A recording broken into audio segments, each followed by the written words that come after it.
Hello students, आप सभी का स्वागत है हमारे YouTube चैनल में। आज हम लोग वैदिक सभ्यता के कुछ महत्वपूर्ण प्रश्नों को हल करेंगे। हमारा पहला प्रश्न है, प्रारंभिक आर्यों के बारे में निम्न कथनों में से कौन सा सही नहीं है? वे मुख्यतः नगरों में निवास करते थे। प्रारंभिक आर्य जो थे वह नगरों में निवास नहीं करते थे, वह ग्रामीण में निवास करते थे, अर्थात उनकी सभ्यता जो ग्रामीण सभ्यता थी। प्रारंभिक आर्य मुख्य रूप से ग्रामीण जीवन जीते थे और पशुपालन उनका प्रमुख व्यवसाय था। बाद के वैदिक काल में ही नगरीकरण की प्रक्रिया शुरू हुई। इनमें से किस फसल का ज्ञान वैदिक काल के लोगों को नहीं था? तमाकू। तमाकू की फसल का ज्ञान वैदिक काल के लोगों को नहीं था। वैदिक काल में चावल, जौ और गेहूं प्रमुख फसलें थी। तमाकू का परिचय भारत में बहुत बाद में यूरोपीय व्यापारियों के माध्यम से हुआ। अगला प्रश्न है, किस वेद में सभा को नरिष्ठ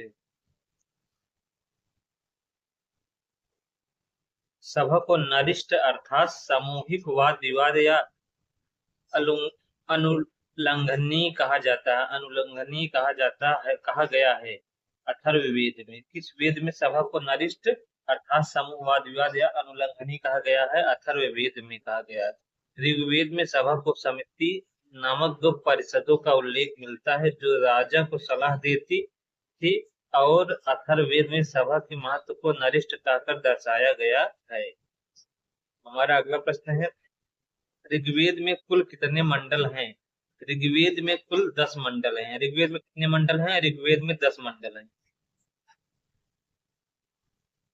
ऋग्वेद 10 मंडलों अर्थात पुस्तकों का संग्रह है जिसमें 1028 सूक्त हैं। दूसरा और सातवां मंडल सबसे प्राचीन माने जाते हैं। दूसरा और सातवां जो मंडल है यह सबसे प्राचीन मंडल है।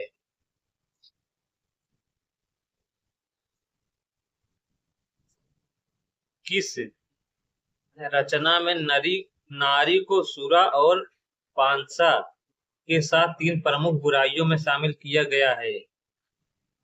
हमारा उत्तर है मत्स्यायणी संहिता में। मत्स्यायणी संहिता में नारी को सुरा और पांसा के साथ 3 प्रमुख बुराइयों में शामिल किया गया है।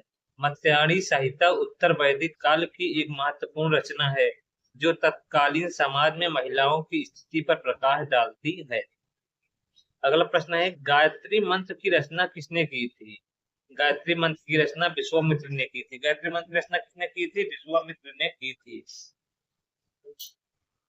गायत्री मंत्र ऋग्वेद के 3 मंडल में उल्लेखित है और यह सूर्य देवता सावित्री को समर्पित है। अगला प्रश्न है, अवेस्ता और ऋग्वेद में समानता है? अवेस्ता किस क्षेत्र से संबंधित है? अवेस्ता ईरान से संबंधित है। अवेस्ता प्राचीन ईरानी धर्म ज़रोस्त्र पारसी धर्म का पवित्र ग्रंथ है। अवेस्ता जो है वह ईरानियों का प्रमुख ग्रंथ है। इसकी भाषा और कुछ धार्मिक अवधारणाएं ऋग्वेद से मिलती जुलती हैं, जिससे आर्यों के मूल स्थान और उनके प्रवास के बारे में जानकारी मिलती है। अगला प्रश्न है, आर्य शब्द का शाब्दिक अर्थ है? आर्य शब्द का शाब्दिक अर्थ क्या है? आर्य शब्द का शाब्दिक अर्थ है श्रेष्ठ या कुलीन। आर्य शब्द का प्रयोग स्वयं आर्यों ने अपने लिए किया था, जिसका अर्थ उत्तम या नोबल होता है।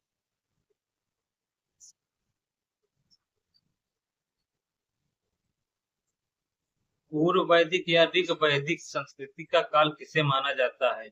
1500 ईसा पूर्व से 1000 ईसा। पूर्व वैदिक काल या ऋग वैदिक संस्कृति का काल किसे माना जाता है? 1500 ईसा पूर्व से लेकर 1000 ईसा। इस काल में ऋग्वेद की रचना हुई और आर्यों का प्रारंभिक जीवन मुख्य रूप से सिंधु और सरस्वती नदी के आसपास केंद्रित था। अगला प्रश्न है,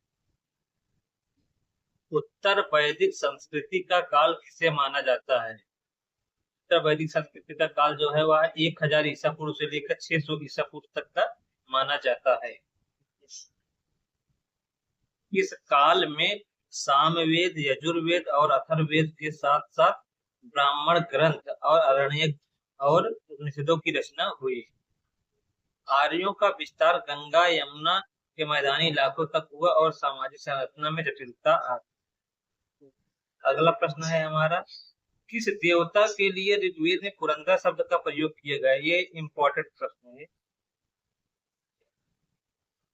ये इंपॉर्टेंट प्रश्न है, किस ऋग्वेद में किस देवता के लिए पुरंदर शब्द का प्रयोग हुआ? इंद्र के। इंद्र का, इंद्र में ऋग्वेद में किस शब्द का प्रयोग किया गया? पुरंदर।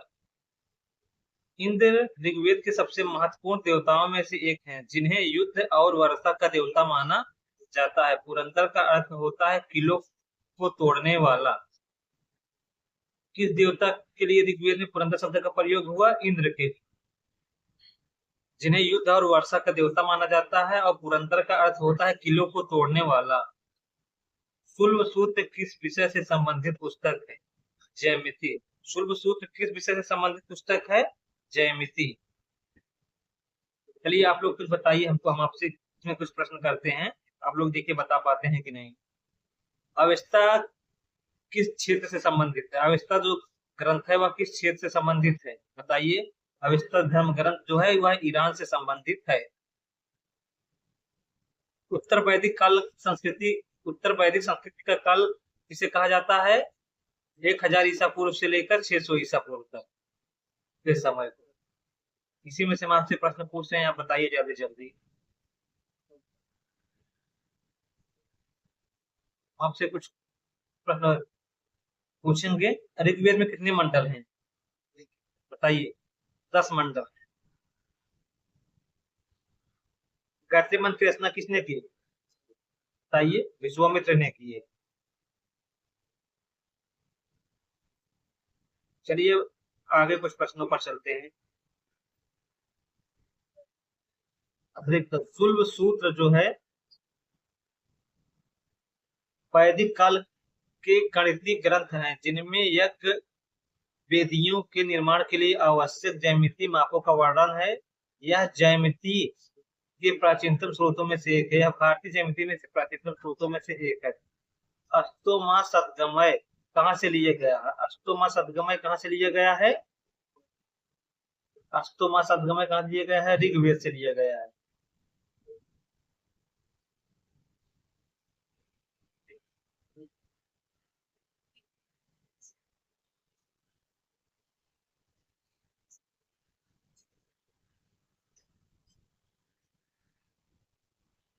यह प्रसिद्ध प्रार्थना ऋग्वेद के 10वें मंडल में मिलती है, जो अंधकार से प्रकाश की ओर, असत्य से सत्य की ओर और मृत्यु से अमरता की ओर ले जाने की कामना करती है। हमारा अगला प्रश्न है, इस ऋग्वेद में जादुई माया वशीकरण का वर्णन है? हमारा उत्तर हो जाएगा अथर्ववेद।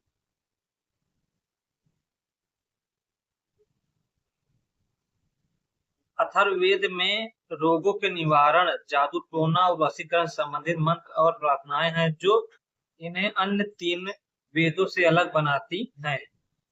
ऋग्वेद में सबसे प्राचीन, सबसे पवित्र नदी किसे माना गया है? सरस्वती को। ऋग्वेद में सबसे पवित्र नदी किसे माना गया है? सरस्वती को माना गया है। ऋग्वेद में सरस्वती नदी का कई बार उल्लेख मिलता है और इसे ज्ञान और पवित्रता की देवी के रूप में पूजा जाता है। 3 प्रमुख पंगों में तीनों लोक को माप लेने के कारण इसे उपक्रम कहा गया है विष्णु को। यह विष्णु के वामन अवतार की कथा से संबंधित है, जिसमें उन्होंने अपने 3 पगों में स्वर्ग,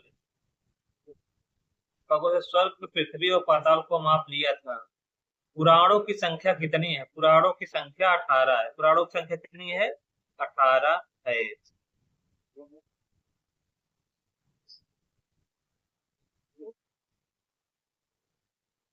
पुराण प्राचीन भारतीय धर्म ग्रंथ हैं, जिनमें सृष्टि, देवताओं, राजाओं और ऋषियों की कहानियां हैं। इसमें विष्णु पुराण, शिव पुराण, भागवत पुराण आदि प्रमुख हैं। वैदिक धर्म का मुख्य लक्षण इनमें से किसकी उपासना है? प्रकृति की। प्रारंभिक वैदिक धर्म में सूर्य, अग्नि, वायु, वरुण, इंद्र जैसी प्राकृतिक शक्तियों को देवताओं के रूप में पूजा जाता था। निम्नलिखित में वह दस्तकारी कौन सी है जो आय द्वारा व्यवहार में लाई गई थी? लुहारगिरी। ऋग्वेद आर्य मुख्य रूप से कृषि और पशुपालन करते थे। बढ़ईगिरी में भांड और आभूषण बनाने जैसे शिल्प मौजूद थे, लेकिन लोहे का ज्ञान उन्हें उत्तर वैदिक काल में हुआ, इसलिए उन्होंने लुहारगिरी प्रारंभ आर्यों के व्यापार में व्यापक रूप से नहीं थी।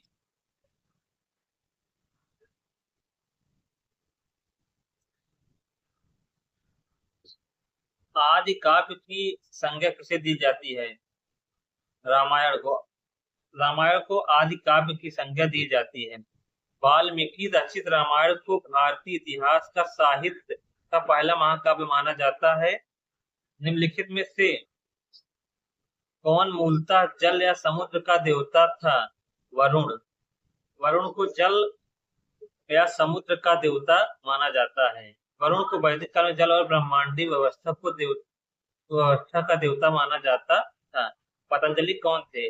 पाणिनि के संस्कृत व्याकरण अष्टाध्यायी का टीकाकार। जो पाणिनि की संस्कृत व्याकरण अष्टाध्यायी है उसका टीकाकार माना जाता है पतंजलि। पतंजलि ने महाभाष्य नामक टीका लिखकर पाणिनि के अष्टाध्यायी को और अधिक स्पष्ट और विस्तृत किया। इन्हें योग दर्शन के प्रवर्तक के रूप में भी जाना जाता है। अगला प्रश्न है, उत्तर वैदिक काल के वेद विरोधी और ब्राह्मण विरोधी धार्मिक अध्यापकों को किस नाम से जाना जाता था? श्रमण। उत्तर वैदिक काल में ब्राह्मणवादी कर्मकांडों के विरोध में कई नए धार्मिक आंदोलन उभरे, जिनके अनुयायी को श्रमण कहा जाता था। बौद्ध धर्म और जैन धर्म इसी श्रमण परंपरा का हिस्सा थे। भारत के किस स्थल की खुदाई से लौह धातु के प्रचलन के प्राचीनतम प्रमाण मिले हैं? अतरंजी खेड़ा। अतिरिक्त तथ्य, अतरंजी खेड़ा उत्तर प्रदेश में स्थित है और यह लगभग 1000 ईसा पूर्व के लौह उपकरण मिले हैं और यहाँ से लगभग 1000 ईसा पूर्व के लौह उपकरण मिले हैं। चलिए हम इसमें से आप लोगों से कुछ प्रश्न पूछते हैं, आप लोग इसका उत्तर दीजिएगा।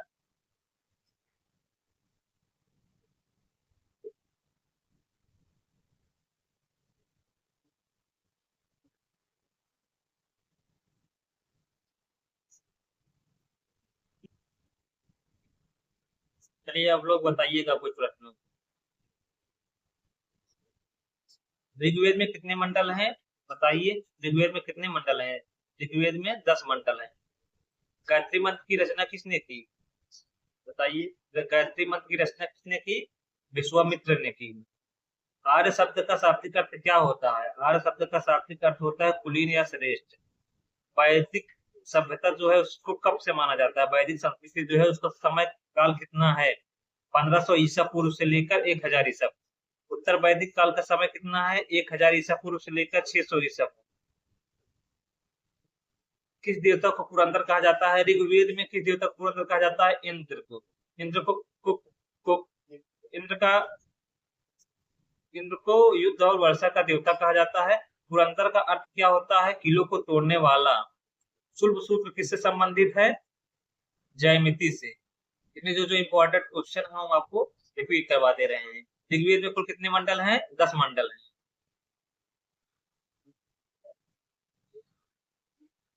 भारत में लोहे का आविष्कार कब हुआ?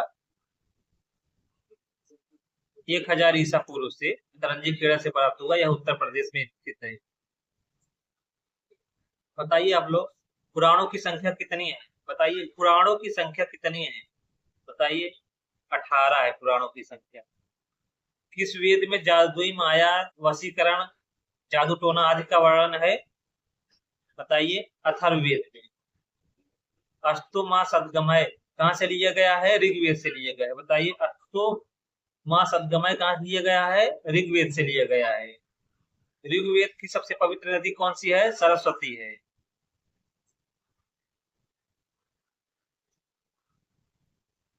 तीन पगों में पूरे तीनों लोग को किसने मापा था? भगवान विष्णु ने नापा था।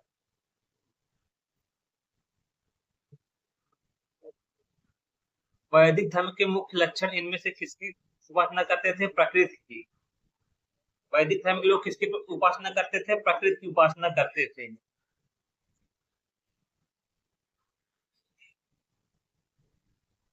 अगर आप लोग हमारे चैनल पर नए हैं तो चैनल को सब्सक्राइब कीजिए तथा वीडियो को लाइक कीजिए। इस वीडियो की डिस्क्रिप्शन में आपको एक व्हाट्सएप चैनल का लिंक दिया गया है, उस लिंक पर क्लिक करके आप हमारे व्हाट्सएप चैनल से जुड़ सकते हैं, जिसमें आपको डेली क्विज और बहुत सारी चीजें इसमें उपलब्ध कराई जाती हैं। आपको हम ऐसे पढ़ाएंगे कि आपको एक क्लास में ही याद हो जाएगा। घर पे एक दो बार पढ़ लेंगे तो पूरा एकदम कंठस्थ हो जाएगा, आपको दोबारा रिवीजन करने की जरूरत नहीं पड़ेगी।